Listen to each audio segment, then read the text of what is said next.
Assalamualaikum warahmatullahi wabarakatuh. Apa kabar Ananda semua? Semoga Ananda semua masih diberikan nikmat kesehatan. Amin, amin, ya Rabbal Alamin. Baiklah, hari ini kita lanjutkan materi kita mengenai asam dan basa.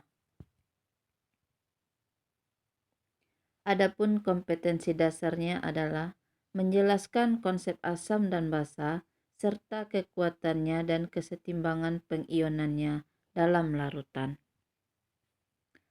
Tujuan pembelajaran. Adapun tujuan pembelajarannya diharapkan peserta didik dapat yang pertama menentukan 5 zat yang bersifat asam atau basa dalam kehidupan sehari-hari. Yang kedua, membedakan konsep asam basa menurut Arrhenius, Bronsted-Lowry, dan Lewis. Baiklah, sekarang kita masuk ke asam dan basa. Asam dan basa ini dalam kehidupan sehari-hari sangat banyak kita temui. Misalnya saja jeruk nipis, asam cuka, atau asam asetat. Kemudian yang bersifat basa contohnya deterjen, sabun, sampo, dan lain-lain.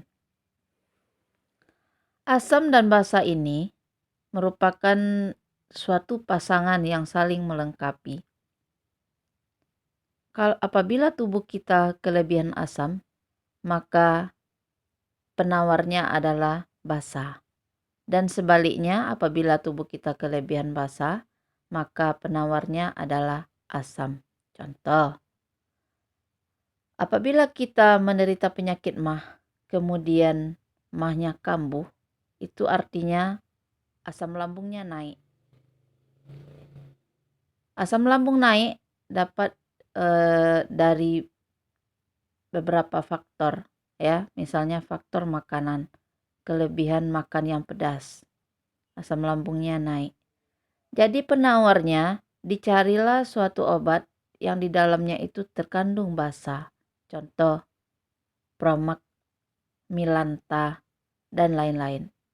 Kalau kita lihat nanti kandungan dari Promax dan Milanta itu pasti di situ ada terkandung basa. Ya. Biasanya itu MgOH 2 kali. Sekarang teori asam dan basa. Ada menurut para ahli, yang pertama Arrhenius, yang kedua Bronsted-Lowry, yang ketiga Lewis. Selain itu, kita juga akan mempelajari pH. pH itu artinya derajat keasaman. Yang pertama kita gunakan kertas lakmus. Yang kedua larutan indikator. Yang ketiga indikator bahan alam. Yang keempat indikator universal. Yang kelima pH meter. Baiklah, sekarang kita bahas dulu yang pertama teori asam dan basa. Yang pertama, teori asam basa menurut Arrhenius. Asam adalah suatu zat yang apabila terlarut dalam air dapat menghasilkan ion H+. Contohnya larutan HCl menghasilkan H+ dan Cl-.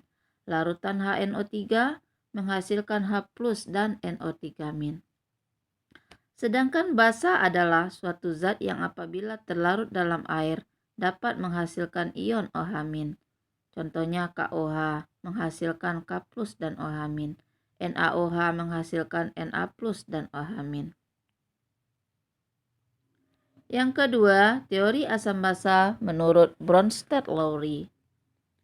Asam adalah suatu spesies kimia yang dapat mendonorkan suatu proton kepada spesies kimia yang lain, atau dengan kata lain sebagai proton donor. Basa adalah suatu spesies kimia yang dapat menerima suatu proton dari spesies kimia yang lain, atau dengan kata lain sebagai proton akseptor. Ini contohnya, bisa dilihat yang mana yang merupakan pasangan asam dan basa konjugasinya dari keterangan di atas.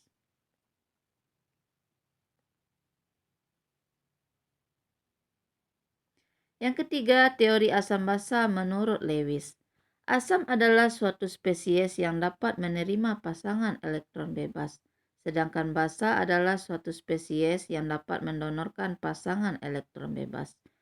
Contohnya, Bf3 dengan NH3.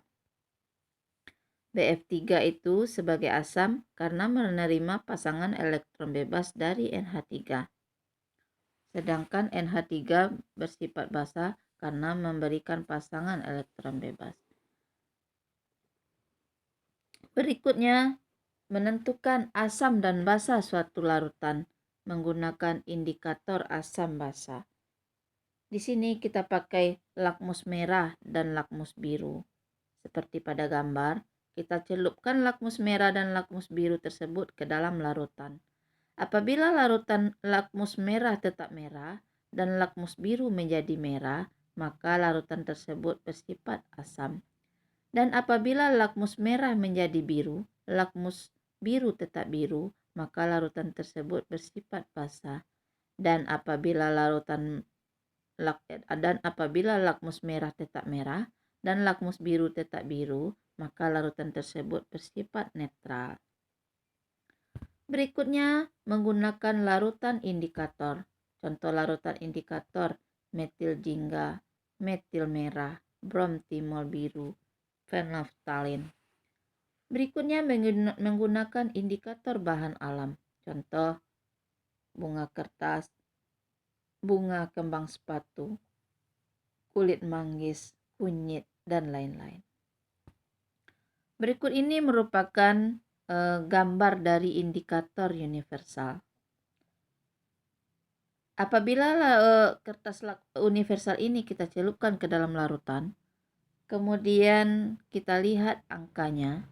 Kalau dia berkisar antara 0 sampai 6, berarti dia bersifat asam. Dan apabila angkanya itu berkisar antara 8 sampai 14, berarti dia bersifat basa. Dan apabila angkanya itu sekitar 7, maka dia bersifat netral. Yang terakhir adalah menggunakan pH meter.